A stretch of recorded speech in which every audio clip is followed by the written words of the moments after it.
안녕하세요. 저는 얼마 전에 보수적인 시댁과 이별에 성공한 40대 두 아이를 키우는 평범한 여자예요. 옛날 사람들은 보통 보수적이라고 하잖아요. 그런데 저희 시댁은 그것보다 더 심했어요. 남편은 3대 독자이고 시부는 남자는 하늘, 여자는 땅이라는 말을 밥보다 더 많이 했거든요. 이렇게 이야기하면 왜 그런 결혼을 했냐고들 해요. 그때는 시부보다 남편을 더 믿었기에 그런 선택을 했는데 그게 문제가 있었다는 걸 나중에 알게 됐죠. 저는 대학을 졸업하면서 일찌감치 창업을 해서 독립하게 된 경우였고 남편은 그 근처 중소기업에서 일하는 평범한 회사원이었어요.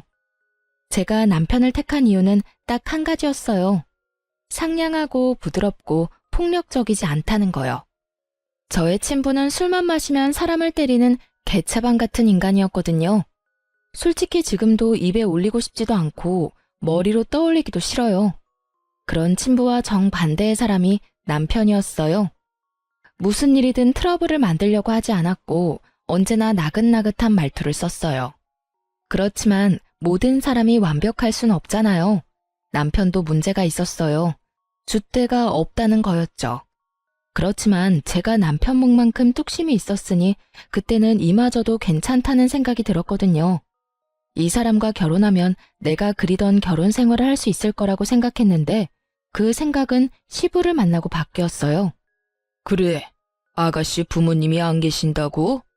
아가씨가 잘 알고 있겠지만 우리 아들이 워낙 귀한 손이야. 3대 독자야, 3대 독자. 그런데 아가씨처럼 부모 없는 여자한테 장가 간다는데 내가 기분이 좋을 리가 있겠소? 그리고 아가씨는 일도 하잖아.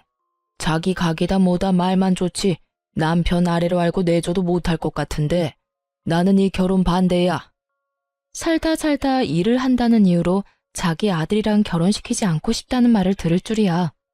지금도 그렇지만 당시에도 맞벌이가 많았거든요. 그렇다고 남편이 돈을 잘 벌어서 제가 안 벌어도 되는 것도 아니고 중소기업 다니는 아들이 뭐가 그렇게 잘났는지 일도 안 하고 내조나 하라는 말을 들으니 당황했죠. 게다가 그 고압적인 자세가 저희 친부를 닮아 있어서 저도 기분이 팍 상했어요. 그러면 어쩔 수 없네요. 죽은 부모를 되살려올 수도 없고. 제가 일으킨 가게를 접을 생각도 없으니 여기서 갈라지는 수밖에요. 그렇게 시부모를 뵈러 간 자리에서 저는 그렇게 말하고 돌아왔어요.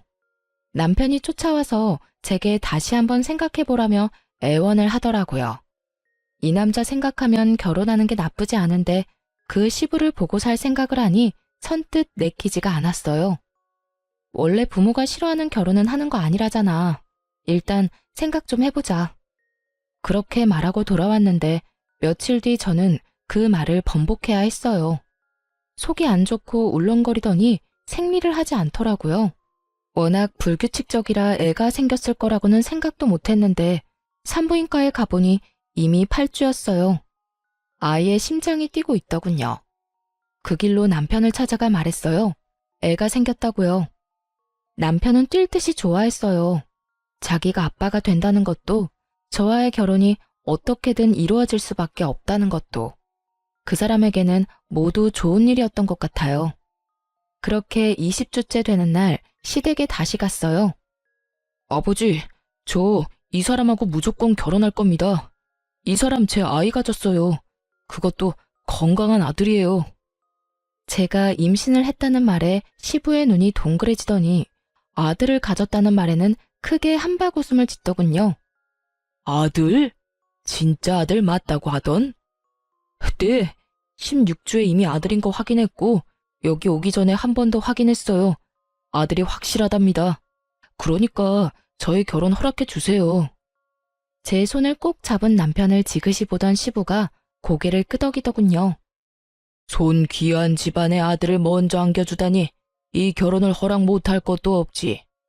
내가 저번에 그렇게 말한 건 너무 마음에 담아두지 말거라. 늙으면 이래저래 걱정이 많은 법이야. 안면몰수한 시부의 상냥한 척에 저도 웃는 척하며 말했죠. 네, 걱정하지 마세요. 마음에 담아두지는 않을 테니까요. 그래, 아가 너는 당분간 우리 손주 안 아프게 출산에만 힘쓰도록 해라. 혼인신고는 오늘 가서 하도록 하고. 그렇게 어렵사리 시부의 허락을 얻어 저희는 결혼에 골인할 수 있었어요. 아이만 생각하라며 일도 그만두길 원했던 시부였지만 제 뱃속에 아이가 있다 보니 크게 뭐라고 하지는 못하더라고요. 스트레스 받아서 애가 어떻게 될지 모른다고 얼마나 조심하는지. 그때가 제 결혼 기간 중 제일 스트레스 덜 받았던 때였을 거예요. 당시 제 가게는 안정적인 수입을 창출하고 있었고 돈도 꽤 벌고 있었어요. 남편 수입보다 더 많은 순수익을 벌어들였으니 생각보다 꽤 괜찮은 편에 속했죠.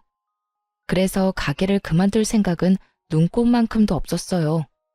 이걸 어떻게든 잘 키워서 돈을 더 벌어서 모아야겠다는 생각뿐이었죠. 아이를 낳았을 때도 아기 없고 가게에서 계산대를 지켰어요. 저 대신 일해줄 직원 한 명 뽑고 저는 아이를 안고 가게를 지켰어요. 장사하는 사람에게 육아휴직 같은 게 있을 리 없잖아요. 남편이 육아휴직을 쓸 수 있는 것도 아니어서 일도 육아도 모두 오로지 제 몫이었어요. 그래도 그게 힘들다고 생각한 적 없었어요. 아기는 아기대로 이쁘고 가게는 가게대로 좋았으니까요. 30대 중후반 치고는 건강했던 몸도 한몫하긴 했죠. 체력이 웬만한 여자들보다는 좋았으니까요. 그렇게 아이가 돌잔치를 할 무렵에는 어린이집을 보낼 생각으로 여기저기 알아보고 있었어요. 그런데 돌잔치하러 올라온 시부가 제게 그러더군요. 아가, 우리 손주 데리고 일주일에 3일 정도는 시댁에 내려오거라. 어차피 요새 일도 없을 거 아니냐. 아버님, 주말은 제가 시간이 없어요. 평일은 아기도 어린이집 가야 하고요. 어린이집이라는 이야기에 시부가 깜짝 놀라더군요. 또 이 어린애를 어린이집에 보낸다고? 1살밖에 안 된 애를? 정신이 있는 거냐? 우리 귀한 장손 어린이집 보냈다가 병이라도 올마오면 어떡하려고 그러냐? 그만둬. 그리고 너도 일 그만두고 애나 봐라. 그 가게 그것도 정리하고. 애비가 벌어오는 돈만으로도 충분해. 아버님, 무슨 걱정하시는 건지는 알겠는데요. 저희 맞벌이 아니면 생활비가 안 돼요. 애가 생겨서 돈 들 곳도 많은데 가게까지 없으면 정말로 저희 아무것도 못해요. 네가 아꼈으면 될 일이야. 아무렇게나 돈 펑펑 쓰니까 돈이 모자라다고 하지. 아껴서 필요한 데만 쓰면 돈이 왜 없겠어? 시부는 전혀 모르고 있더군요. 자기 아들이 얼마를 버는지. 그리고 며느리가 그보다 얼마나 더 많이 버는지도요. 그렇다고 시부 앞에서 남편 기죽이고 싶지는 않았어요.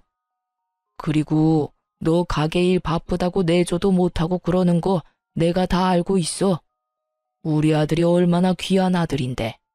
아침 저녁 꼬박꼬박 해먹이고 안 아프도록 집에는 신경 안 쓰도록 해줘야 한다고. 가만 보니 요새 전화할 때마다 골골대는데 그거 너한테도 문제가 있는 거 아니냐? 네가 내조를 잘하면 애가 아플 일이 있겠어? 정말 억울했어요. 남편이 여름 감기에 걸린 이유는 일 마치고 집에 와서 에어컨 바로 아래서 컴퓨터 게임을 하느라 그런 거였거든요. 애를 봐줬거나 집안일을 하느라 그런 것도 아닌데 그걸 제 탓으로 몰아가는 시부에게 화도 났죠. 저는 시부의 그런 모습에 남편을 시부 옆에 세워두고 애 분유 먹여야 한다는 이유로 아이와 함께 밖으로 나갔어요. 시부 잔소리를 듣기 싫을 때마다 이런 방법으로 그 자리를 회피하곤 했어요. 시부는 제게 하루에 한 번 전화해서 일을 그만두라며 강요하기 시작했어요. 그 스트레스가 극에 달할 때쯤 시부에게서 연락이 뚝 끊겼어요. 왜인지는 모르겠지만 먼저 연락하고 싶지는 않았어요. 이대로 아무 연락 없었으면 좋겠다는 생각으로 오랜만에 편안한 마음으로 일을 하고 돌아왔는데 남편이 제게 잠깐 할 이야기가 있다고 하더군요. 왜 그래? 얼굴이 안 좋은데? 무슨 일 있어? 여보, 혹시 돈 좀 모아둔 거 있어? 이런 말하기 민망하긴 한데 돈 좀 빌려줄 수 있을까? 저와 남편은 통장을 합치지는 않았어요. 그래서 남편은 차 대출금과 아파트 공과금 정도를 맡았고 저는 생활비를 담당했어요. 무슨 일인데? 아버지가 보증을 잘못 썼는지 지금 당장 아버지 살고 있는 집 날아가게 생겼어. 제발 부탁이야. 한 번만 도와주라, 응? 빚이 거의 2억이래. 지금 그 빚을 갚아달라는 거야? 그건 아니지. 아버지 살고 계시는 지방 아파트 팔면 2억 좀 더 나와. 그걸로 빚 갚으면 살 곳이 없으시니까 집을 하나 해드렸으면 하는데 그거보다 싼 걸로. 사실 나는 우리 집으로 모셔도 되기는 한데 그건 당신이 싫잖아. 눈치를 보며 말하는 남편을 보며 저는 눈을 질끈 감았어요. 돈을 빌려주지 않으면 우리 집에서 그 꼴 보기 싫은 시부와 함께 살아야 한다는 생각에 머리가 지끈거리더군요. 아버님은 도대체 무슨 생각으로 보증을 선 거야? 빚 보증이 얼마나 무서운데. 그리고 당신은 모아둔 돈 없어? 미안. 나한테 한 1,000만 원 정도 있는데 그거라도 보탤게. 10년 넘게 같이 살며 고작 1,000만 원 모았다는 것도 열이 받았지만 시부가 친 사고에 비하면 화낼 일도 아니었죠. 그래서 제가 그랬죠. 도와줄게. 대신 집은 내 명의로 살 거야. 내가 돈 내는 거니까. 그걸로도 괜찮으면 도와줄게. 10년을 넘게 일하며 모아놓은 돈을 시부에게 써야 한다는 건 너무 아까웠지만 제 명의라면 남는 건 있을 거라 생각했어요. 그랬더니 남편이 너무 고마워하며 제 손을 꼭 잡더군요. 여보, 고마워. 아버지한테는 내가 이야기할게. 당신은 아무것도 안 해도 돼. 그렇게 남편은 좋은 소식을 시부에게 전하러 갔고 저는 속이 쓰려오는 걸 느꼈어요. 그래도 제가 해준 걸 알면 시부가 더 이상 제게 잔소리를 하지 않겠지 하는 생각도 했어요. 시부가 제게 빚을 지는 거나 다름없으니까요. 그렇게 시부가 아파트를 팔아 친구의 빚을 갚고 저는 그 사이에 봐두었던 2억짜리 집을 계약했어요. 그리고 새 집으로 이사 들어가는 날 모른 척하고 있기도 뭐해서 남편과 함께 이사를 도와주러 갔어요. 그런데 시부가 저를 보더니 또 잔소리를 하더군요. 너 여태 일하고 있어? 내가 일 그만두라고 하지 않았냐? 남의 손에 애 맡기는 게 그렇게 좋아? 나 같으면 걱정이 돼서 아무것도 못할 것 같은데. 맞벌이 무조건 해야 한다는 것도 거짓말이었지? 이거 봐라, 이 집. 네 남편이 해준 거야. 네 남편 능력이 이렇게 좋은데 뭐하러 일을 해? 당장 푼돈 버는 일 그만두고 아들 내줘나 해. 그리고 이참에 애나 하나 더 낳아라. 빚보증 잘못 써서 평생 일군 집 한 채 다 날린 시부가 집 사준 사람한테 푼돈 그만 벌고 애나 낳으라는 말을 들으니 순간 머리가 획 돌더라고요. 아버님, 말씀을 어떻게 그렇게 하세요? 이 집에 이사하게 된 게 누구 때문인지 잊지는 않으셨죠? 그리고 잘 모르시는 것 같은데 이 집 제 명의로 제 돈 주고 산 집이거든요? 한 번만 더 남편 내조해라 일 그만두라 말씀하시면 저 지금 당장 이 집 팔아버릴 거예요. 제 말에 시부가 깜짝 놀란 얼굴이 되더니 급기야 울그락불그락 씩씩대기 시작했어요. 애비야, 이게 다 무슨 말이냐? 너 이 집 네 돈으로 산 집이라고 하지 않았어? 그런데 애미가 왜 저런 소리를 하는 거야? 아버지, 그게요. 실은 저도 돈을 조금 보태기는 했어요. 그리고 제가 언제 제 돈이라고 했어요. 제가 모은 돈에 아내가 모은 돈 합해서 드리는 거라고 했잖아요. 네가 보탠 돈이 얼마야? 1,000만 원이요. 남편 대답에 시부가 이마를 짚더니 그 자리에서 한숨을 푹푹 내쉬며 남편에게 그러더군요. 너 지금 당장 나 따라 들어와. 시부가 귀신 같은 얼굴로 말하자 남편놈 얼굴이 완전 울상이 되더군요. 벌벌 기며 시부에게 변명하는 남편을 보니 이게 무슨 상황인지 감이 왔어요. 남편에 부딪히고 싶지 않은 성격은 시부와의 트러블을 피하고 싶은 마음에서 오는 거였더라고요. 그러니 이번에도 이야기할 때 와이프 돈이라고 하면 시부가 화낼 것 같으니 적당히 자기 돈을 더 많이 내고 아내는 조금 보탰다고 이런 식으로 이야기한 거였더라고요. 시부는 그 말을 철석같이 믿고 이만한 돈을 마련한 아들의 능력을 높이 사서 저한테 이걸 빌미로 일을 그만두라고 잔소리한 거고요. 자기가 잘못은 했지만 아들이 그만큼 만회하고 있으니 저한테 큰 소리 치고 싶었던 모양이었어요. 이번에 시부가 체면을 구겼으니 저 보기가 좀 꺼려졌을 테니까요.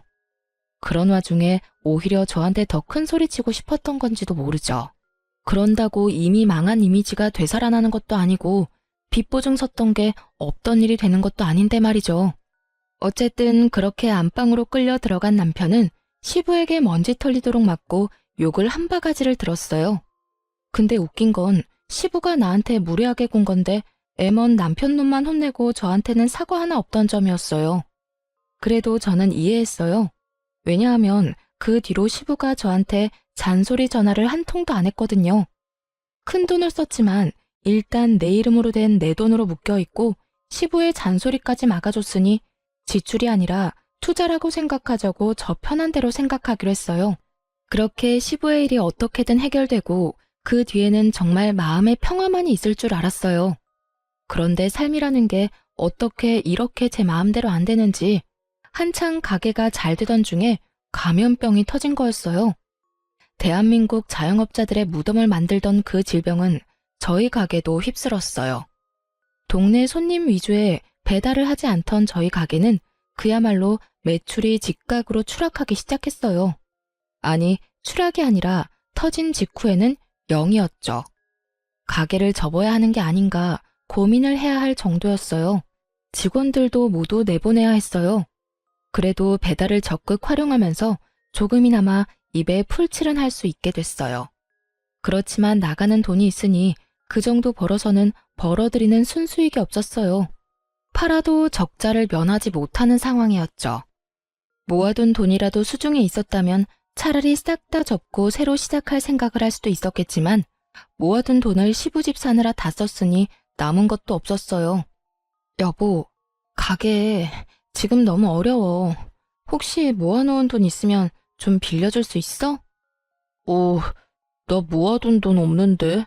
그만큼 힘들어? 당분간은 당신 월급으로 생활비까지 해야 할 것 같은데. 내 월급에서? 그 부분에서 남편이 아주 크게 놀라더군요. 솔직히 남편 반응에 실망이 컸어요. 제가 힘들다고 하면 당연히 저를 도와줄 거라고 생각했거든요. 돈을 빌려주지는 못하더라도 같이 고민해주진 않을까 생각했는데 자기 월급에서 생활비 써야 한다니 그제야 놀라는 걸 보니 이 사람은 내 가게가 망하든 말든 상관없구나 하는 생각이 들었거든요. 그런데 그게 아니었어요. 남편은 저를 생각해줄 만큼 형편이 좋지 않았더라고요. 여보, 사실은 나 돈 진짜 한 푼도 없어. 지금 들어오는 월급도 대출로 다 나가고 있는 실정이라. 무슨 대출? 신용대출? 대출을 왜 받았어? 이때까지 내가 생활비 다 부담해서 당신 돈 쓸 일도 없었을 텐데. 그게 나도 생활비 좀 벌어보려고 코인 했거든.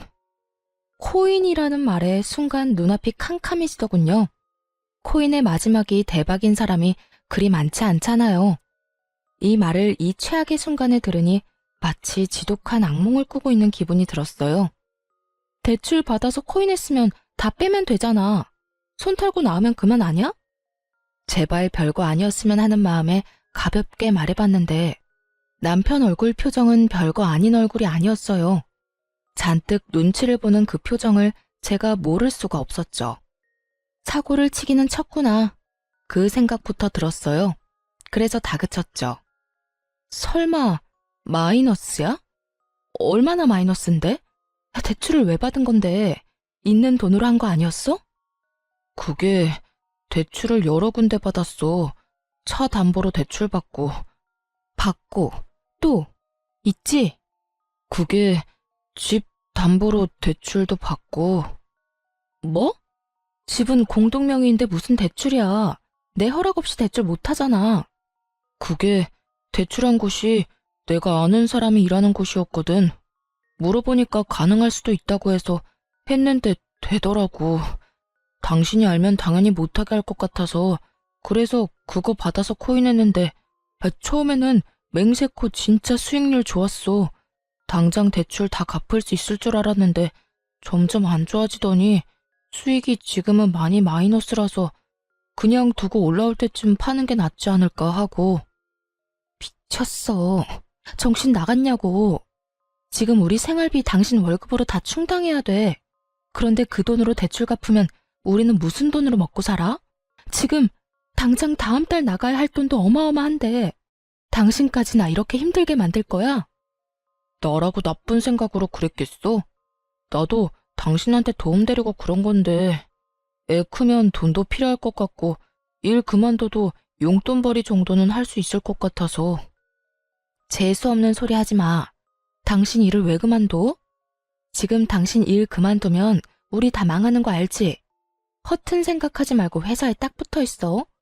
이럴 때는 월급쟁이가 제일 좋아. 지금 장사하는 사람들, 영업하는 사람들 완전 죽기 일보 직전인 거 알지? 그렇게 말하는데 뭔가 낌새가 이상하더라고요. 갑자기 이 타이밍에 일을 그만둔다는 이야기를 하니까요. 당신 설마 일 그만뒀어? 아니지, 그런 거 아니지. 참지 못하고 화를 냈더니 남편 놈이 우물쭈물 한마디 하더라고요.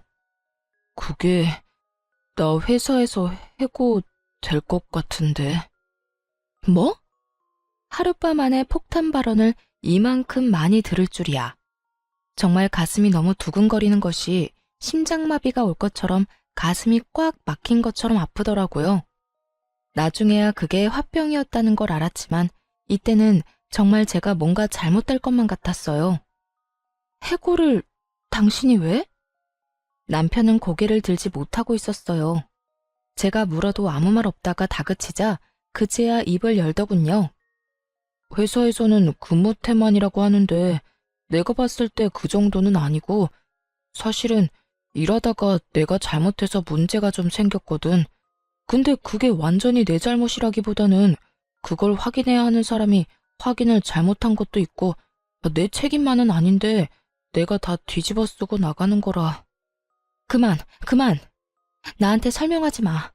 더 들으면 진짜 졸도할 것 같으니까. 그러니까 해고를 당한 거야? 아니면 곧 해고를 당한다는 거야?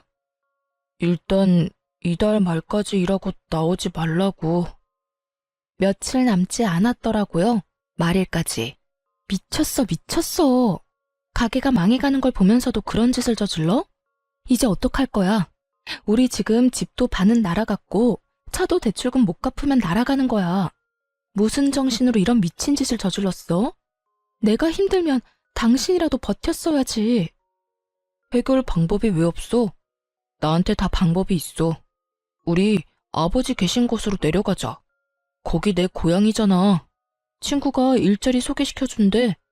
지금보다 월급도 훨씬 괜찮고 우리 사는 집 팔고 나면 매매금의 반은 건질 수 있을 테니까 그걸로 자기 거기서 가게 하면 되고 살 곳은 어차피 아버지 집이 당신 명이니까 거기서 살면 되잖아. 나더러 지금 합가하라고 하는 거야?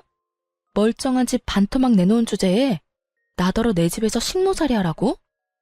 여보, 너무 그렇게 생각하지 말고 우리 같이 가보자. 가서 결정해도 늦지 않아. 아니, 왜 내가 여길 놔두고 거기를 가? 생각할 것도 없다니까? 그러지 말고 냉정하게 생각 좀 해봐. 냉정하게 생각했어. 그러니까 안 간다고. 거기서 시아버지랑 같이 살 생각 절대 없어. 그리고 그 집 평수가 6사람이 살 수 있는 평수야? 애들 데리고 어떻게 거길 들어가? 그럼 여기서 망할 거야? 여보, 한 번만, 딱 한 번만 갔다 오자. 응? 아니, 그냥 나들이 간다 생각하고 가. 알았지? 결국 그 주의 주말에 남편은 억지로 저를 데리고 시댁으로 향했어요. 안 가겠다며 버티는 저를 끈질기게 설득하는 남편 때문에 시댁에 한번 다녀온다는 가벼운 마음으로 내려가기로 했어요. 하지만 기분이 나쁜 상태로 들른 곳이라 표정 관리가 정말 하나도 안 되더군요. 남편이 잠시 시모와 부엌에서 이야기를 나누는데 시부가 저를 안방으로 잠시 부르더군요. 들어가 앉으니 시부가 제게 넌지시 이야기하더군요. 그래, 가게에 문제가 있다지? 아무래도 요즘 가게 하는 게 힘들겠구나. 우리는 괜찮으니 사정이 나아질 때까지는 우리 집에서 지내거라. 나도 많이 늙었고 슬슬 며느리 수발 받을 때도 됐지. 갑작스런 수발 이야기에 제가 화들짝 놀라 반문했어요. 네? 그게 무슨 말이세요? 그러자 시부는 오히려 다 안다는 표정으로 저에게 조용히 말했어요. 다 아니까 모른 척 안 해도 된다. 그래도 이렇게 가는 게 있으면 오는 게 있어야겠지. 이러면 어떻겠냐? 우리가 너희를 받아들이는 조건으로 이 집 네 명의에서 우리 아들 명의로 바꾸는 거, 그 정도는 해줄 수 있지? 듣다 보니 점점 더 가관이었어요. 뜬금없이 수발 이야기와 명의 변경이 왜 튀어나온 건지 짐작조차 되지 않았어요. 이 집에 내려온다는 걸 남편이 미리 말했다 하더라도 이 집이 네 명인데 왜 시부가 이렇게 아나무인으로 말하는지 모르겠더라고요. 솔직히 제게 문제가 생기면 시댁 팔고 급한 불 끄면 그만인데 말이죠. 남편 부탁과 시부 사정 때문에 그렇게 못하고 있을 뿐인데 갑자기 수발을 들으라느니 명의를 변경하라는 말을 들으니 경황이 없었어요. 아버님, 지금 무슨 소리 하시는 건지 모르겠지만 이 집 명의 남편 앞으로는 절대 안 해줄 거예요. 지금 있는 집도 난리가 났는데 무슨... 그리고 저희 같이 살 생각으로 내려온 거 아니거든요? 제 말에 시부가 더 놀란 표정을 짓더군요. 그러나 이내 괘씸하다는 듯한 표정을 하며 오히려 제게 호통을 치더군요. 같이 살 생각으로 내려온 게 아니야? 야, 사람이 좋게 말할 때 알아들어야지. 가게 망해서 대출 다 끌어쓰다가 결국 망해서 여기로 내려오는 주제에 거절이 웬 말이야? 지금부터라도 조신하게 집에서 남편 내조나 하면서 살아. 암탈기 울면 집안이 망한다고 했다. 지금도 봐라. 너 가게 하다가 망해서 지금 우리 아들 발목 잡고 있잖아. 어디서 뻗대고 있어? 네가 뭐가 그렇게 잘났냐? 뭐가 잘나서 남편도 모자라 시아버지를 아래로 봐? 호통 소리에 남편과 시모가 안방으로 허겁지겁 들어오더군요. 저는 이 상황이 이해가 되질 않았어요. 시부가 왜 저한테 이런 말을 하는지 이해도 안 갔고요. 마치 제가 잘못해서 여기 온 것처럼 이야기를 하니까요. 가게가 망해가고 있기는 하지만 완전히 망한 것도 아니고 분명히 남편에게 여기 올 생각 없다고 말했는데 시부는 제가 여기 올 것을 전제로 이야기를 하더군요.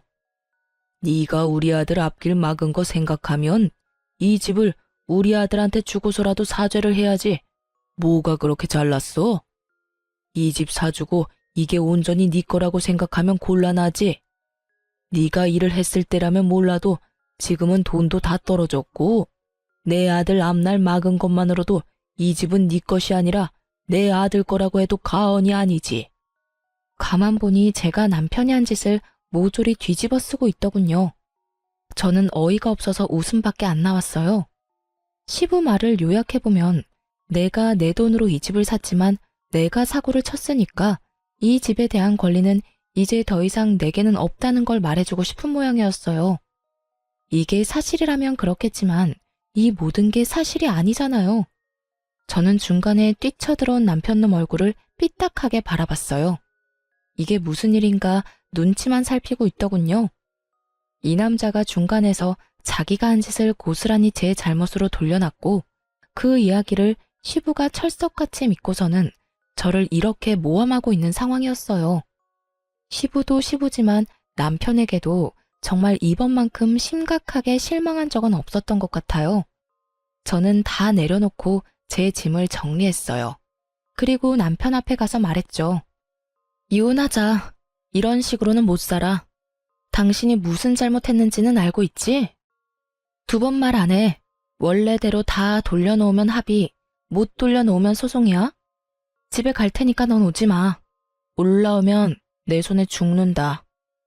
협박 아닌 협박을 하고 돌아서는데 시부가 고래고래 고함을 지르더군요. 그래, 이혼해라.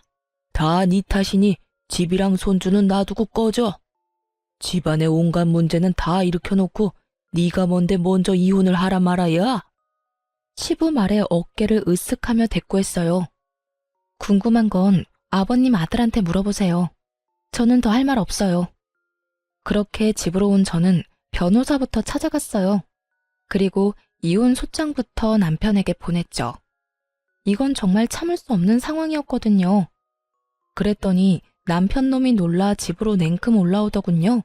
그것도 시부를 달고서 말이죠. 여보, 이거 뭐야? 나 당신이랑 이혼 못해. 왜 우리가 이혼해? 내가 잘못했어. 내가 잘못했으니까 다시 냉정하게 생각해봐. 응? 이렇게 감정적으로 생각하지 말고. 나 충분히 이성적이야. 그리고 나는 당신이랑 이혼해야겠어. 도저히 용서 못하겠으니까. 사내 놈이 돼서 여자한테 무릎이나 꿇고 우리 아들이 뭘 그렇게 잘못했다고 이 난리야? 네가 말해봐라. 우리 아들이 대체 뭘 그렇게 잘못했다고 소송이야? 아직 못 들으셨나 보네요. 아드님한테 직접 물어보시죠. 남편은 입을 꾹 다물고 있더군요. 그래서 제가 시부에게 말해줬어요. 아버님, 제 가게는 망한 게 아니에요. 그리고 집 망한 것도 제 탓이 아니고요. 집이 공동명의인데 이 사람이 저 몰래 집 담보로 대출받았고요. 자기 지분만큼 대출받은 거라 이 집은 반쪽짜리 집이 됐고 남편 몫은 없어요. 대출만 남았거든요. 팔아도 대출금 빠지고 나면 남편한테 돌아갈 돈도 없을 거예요. 그리고 자동차도 담보대출이라고 들었고요. 신용대출도 있답니다. 그 모든 대출을 왜 썼는지도 모르시는 것 같아서 알려드릴게요. 그 잘난 비트코인에 썼대요. 지금 수익은 마이너스고요. 그리고 마지막으로 회사에서 해고당했답니다. 근무 태만에 회사 일처리 잘못하는 바람에. 뭐라고? 이게 다 무슨 소리야? 망해간다는 제 가게요. 아버님이 사시는 그 집만 팔면 살릴 수 있어요. 그리고 지금 있는 집도 절반 날아간 것만큼 보충할 수 있고요. 그러니까 이혼하고 이 집 팔아버릴 거예요. 그래야 저놈 때문에 망해가는 집 일으켜 세울 수 있지 않겠어요? 야, 이게 다 무슨 소리야? 네가 진짜로 그런 짓을 했다고? 네가 우리 있는 곳으로 내려오는 거 다 네 마누라 잘못이라며?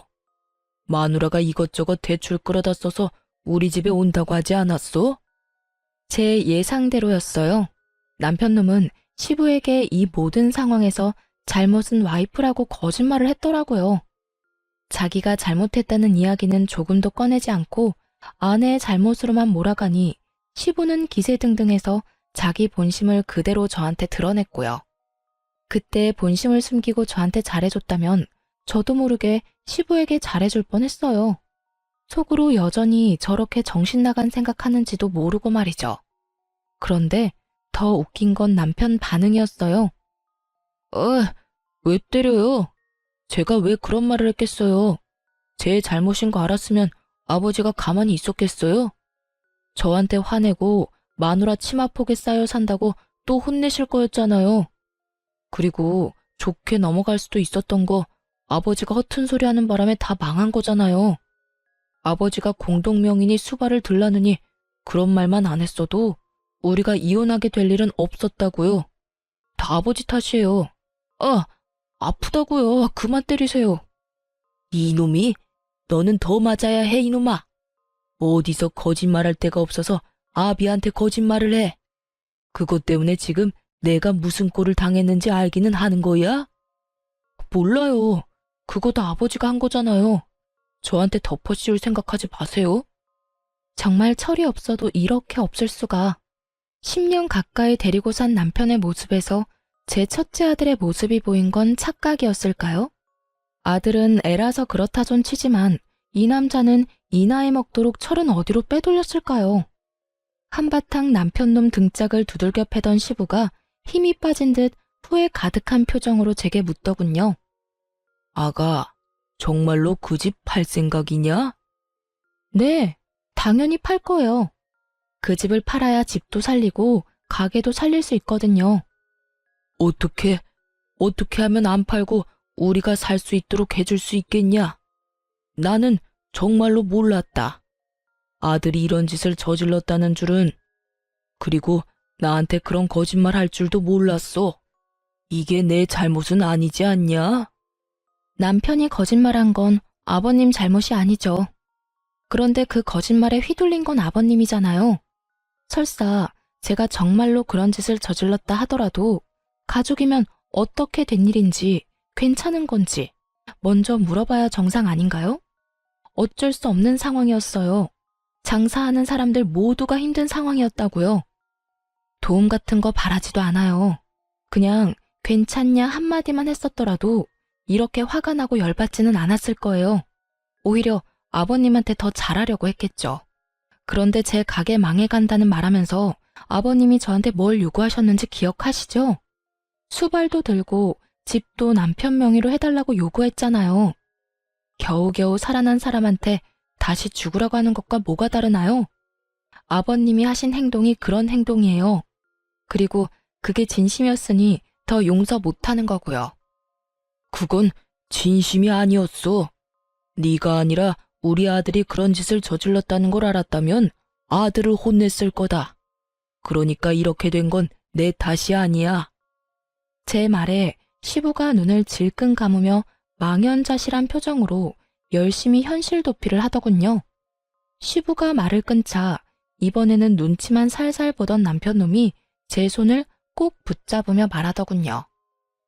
여보, 나 진짜로 반성하고 있어. 그러니까 이혼만은 제발 봐줘. 아니, 이혼하더라도 아버지 살고 있는 집만은 그냥 놔둬주면 안 될까? 우리 식구들 지금 당장 갈 곳도 없어. 이 일의 시작이 뭔지 몰라? 아버님이 빚 보증 잘못 써주는 바람에 이렇게 됐잖아. 그러니까 그 친구분 찾아가서 돈을 받든지 그 집에 어거지로 끼어 살든지 그건 당신 마음대로 해. 그 사람한테 이야기해야지 나한테 이야기해봐야 소용없어. 나는 당신하고 잘해볼 생각이 놀랍게도 전혀 없거든. 아버님도 아버님이지만 솔직히 이번에는 당신한테 더 실망이야. 너야말로 진짜 나쁜 놈이야. 그리고 그 집 나 몰래 대출받은 것도 정말 배신감 너무 느꼈고. 그러니까 앞으로 찾아오지도 말고 이렇게 구차하게 매달리지도 마. 당신 얼굴 보면 있는 정도 다 떨어지니까. 여보, 나 진짜로 직장도 잃고 자식들도 잃고 당신까지 잃으면 아무것도 남는 게 없어. 내가 불쌍하지도 않아? 다시 한 번만 생각해줘. 직장은 당신 고향에서 다닌다며. 친구가 소개해줬다고 하지 않았어? 그리고 당신이 왜 불쌍해? 이렇게 일을 크게 만든 게 모두 당신 때문인데 뭐가 불쌍해? 그게 소개시켜준다는 것도 다 거짓말이었어. 집이랑 가게 다 팔고 오면 돈이 좀 남으니까. 그 돈으로 여기서 당신 장사하고 나도 장사하는 거 도울 생각이었어. 그런데 일이 이렇게 될 줄은 몰랐지. 아버지가 그런 말도 안 되는 요구할 줄 정말 나는 몰랐어. 아버지하고 전혀 그런 이야기 한 적도 없고. 그래, 아버님이 그런 말 한 거는 아버님하고 이야기해야 하는 게 맞지. 그러니까 당신이 저지른 짓을 모조리 내가 잘못했다고 뒤집어 씌운 거에 대해서는 너랑 이야기해야 하는 거지. 솔직히 평생을 살면서 이렇게까지 인간에게 실망해 본 적이 처음이거든? 그러니까 딱 한 가지만 물어볼게. 도대체 무슨 생각으로 다 내가 잘못한 거라고 말하고 다닌 거야? 내가 싫었어? 같이 살기 싫었니? 그러면 그냥 이야기를 하지 그랬어. 조용히 이혼해줬을 텐데 꼭 이렇게 사건을 만들어서 시끄럽게 해야 했어? 여보, 내 의도는 정말로 그런 게 아니었고 모든 게 오해였잖아. 풀면 다 해결될 수 있는 오해. 오해는 무슨? 이런 게 뭔 줄 알아? 다 알고 엿먹인 거야. 당신이 나한테. 그리고 오해? 오해라고 하기에는 너무 의도가 뻔하지 않아? 얼렁뚱땅 넘어가려고 생각하지 마. 나는 이제 당신이 그 어떤 말을 해도 믿지를 못해. 믿을 생각도 없고. 한바탕 퍼붓고 나니 속이 정말 시원하더군요. 게다가 시부가 보는 앞에서 다 퍼부으니 정말 너무너무 홀가분했어요. 시부와 남편의 그 절망스러운 표정과 정반대로 저는 편안한 표정을 짓게 됐으니까요. 그렇게 남편과 저는 이혼을 하게 됐어요. 이 모든 사태를 원상태로 돌릴 수 없었던 남편놈은 당연히 소송에서 불리할 수밖에 없었고 결국 양육권, 친권, 위자료도 모두 제게 유리하게 소송이 끝났어요. 전 남편은 집안 경제를 파탄냈다는 것이 크게 먹혀 들어가서 위자료 책정에 큰 도움이 됐어요.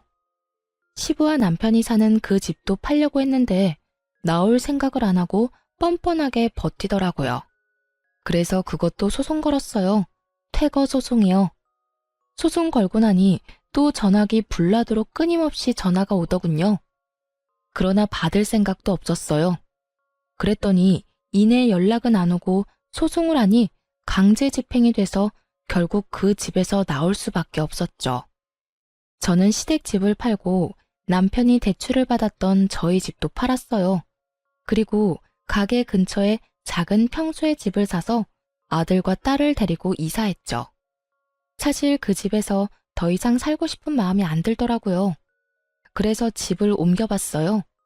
직장과 집이 가까우니 생활권이 모여서 애들 보기는 더 편했어요. 가게는 다시 정상 궤도로 올라오기 시작했고 직원들도 다시 뽑았어요. 전 남편과 이혼하고 깨달은 건데 그 사람이 있든 없든 제 생활에 크게 변함이 없더라고요. 그만큼 그 사람은 가족으로서 집안일에 어떤 식으로도 관여하지 않았던 걸 이혼하고 나서야 깨달았어요. 그렇게 일하고 아이들 키우느라 바쁘게 보내면서 전 남편과 시부가 어떻게 지내는지는 알 시간도 없었어요. 그런데 하루는 가게에 찾아온 의외의 손님에게서 그 사람들 소식을 들을 수 있었어요. 그 손님은 바로 전 시어머니였어요. 시모와는 좋은 사이도 그렇다고 나쁜 사이도 아니었어요. 사실 그때는 저도 시모도 여유가 없었던 것 같아요. 시모는 시부의 등살에 밀려 입도 뻥끗 못하고 죽어 지냈고 저는 저대로 시부가 싫어 시댁에 자주 들리지 않으니 시모와 대화를 나눌 시간도 없었고요. 그래서 시모가 불쑥 저희 가게를 찾았을 때 당황할 수밖에 없었죠. 어머님, 여긴 어쩐 일로? 별거 아니다. 근처 지나가는 김에 들렀어. 사실 나도 얼마 전에 너희 시아버지, 아니지, 내 남편이랑 이혼했어. 이렇게 다 늙어서 무슨 이혼이냐고 그렇게 말하는 사람들도 많은데 도저히 참을 수가 없어서 이혼했다. 평생을 자기 멋대로 살다가 결국에는 보증 잘못 써서 집 잃고 며느리한테 큰 소리 뻥뻥 치다가 또 그 며느리가 해준 집을 잃었지.